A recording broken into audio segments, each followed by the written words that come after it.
El día de hoy hablaremos de tres temas que por sí solos fueron muy importantes. Estamos hablando de la Revolución Cubana y los conflictos en Guatemala e Irán. Primero, iniciemos con la Revolución Cubana. Ok, polilla. Y ustedes se estarán preguntando, ¿qué fue la Revolución Cubana? Esa es una excelente pregunta. La Revolución Cubana tuvo sus inicios desde que Fulgencio Batista, uno de los antiguos héroes de la isla de Cuba, tuvo la brillante idea de liderar un golpe de estado para quitar del gobierno a Carlos Príos Ocarrás y de esta forma imponer un gobierno capitalista en plena Guerra Fría, para así poder caer bien a los estadounidenses. Fulgencio Batista era el típico queda bien. No me parece que este chico sea muy listo. Finalmente, el golpe de estado se consumó en marzo de 1952 y Batista volvió a obtener el poder como gobernante, claro, porque olvidaba decirles que él ya había gobernado Cuba en 1940 y 12 años después lo volvió a conseguir, pero esta vez de una manera no tan honesta. ¿Dónde está tu honor, basura? Eres una completa vergüenza. No te mereces el respeto de nadie.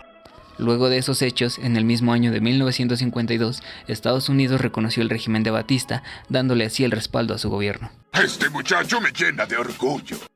Claramente, la estrategia de Fulgencio Batista era la de tener todo el apoyo de Estados Unidos para continuar por mucho tiempo en el poder, pues sabía que bajo el cobijo de los norteamericanos, su poder seguiría creciendo dentro de la isla. A eso se le llama estrategia. Años después de estos hechos, surgió un grupo de jóvenes opositores al régimen de Batista, entre los cuales estaban Fidel Castro, Ernesto Che Guevara y Raúl Castro, por mencionar algunos, los cuales tenían la intención de dar un golpe de estado y derrocar el régimen. El macho.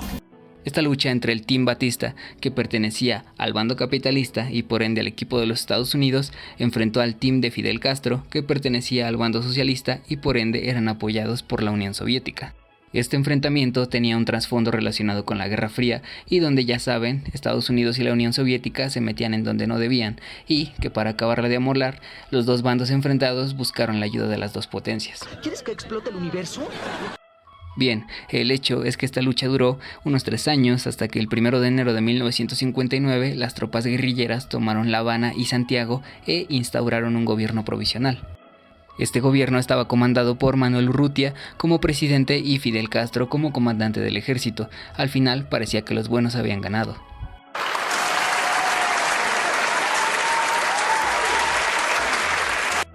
Una vez en el nuevo gobierno y con el mandato provisional, se dijo que no habría elecciones hasta 1974. Esto quería decir que habría otras elecciones 15 años después, y para mí eso ya no era un gobierno provisional, sino el inicio de una dictadura. De esta forma, el gobierno se ganó un gran repudio a nivel internacional. Ustedes me dan asco.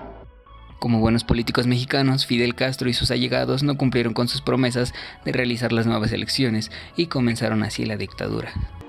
Has permitido que ese Lord Tenebroso corrompa tu mente y ahora te has convertido precisamente en lo que juraste destruir. Como era de esperarse, el gobierno de Cuba se ganó el odio de muchos países, y principalmente el de Estados Unidos, quienes también intentaron derrocar al gobierno de Fidel Castro. Imbécil, ¿te crees muy gracioso?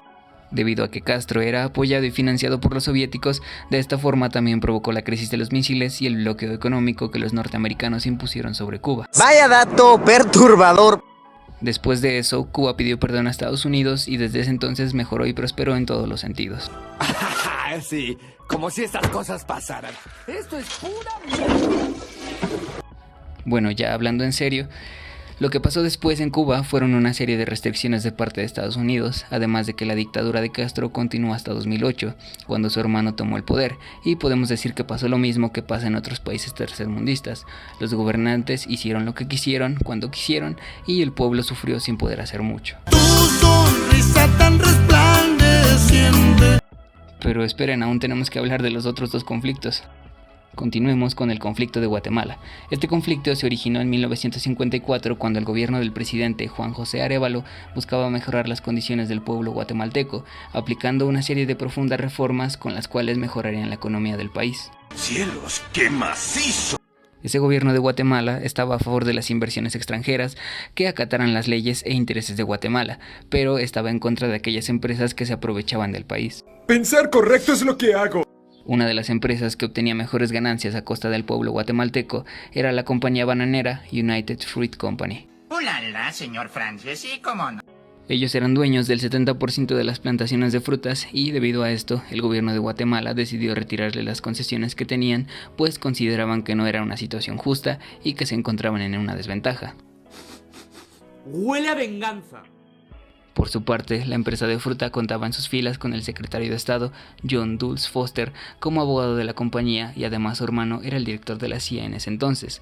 Esto hizo que los estadounidenses tomaran la situación como un problema hacia sus intereses y que de esta forma invadieran Guatemala y derrocaran al gobierno para después ellos mismos establecer otros gobiernos totalmente dictatoriales que no fueran un peligro para ellos, logrando así su venganza. ¡Exijo venganza! ¡Quiero venganza! Algunos centímetros más tarde.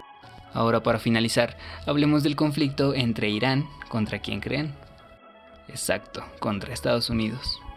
En esta ocasión se dice que el conflicto comenzó en 1979 y fue debido a la toma de 66 diplomáticos norteamericanos como rehenes por parte de los iraníes, lo cual causó el enojo de los estadounidenses, quienes no tardaron en responder. Esto se va a poner feo. Creando así un conflicto que duró hasta 1981, cuando Estados Unidos debió acceder a las peticiones de los iraníes que pedían resarcir el daño causado por ellos y por su intromisión en el país, así como no volver a entrometerse en los asuntos internos de Irán, demostrando así que no se puede ganar siempre por más fuerte que seas. Creo que el estafador resultó estafado. Y ahora sí, fin. Tu sonrisa tan resplandeciente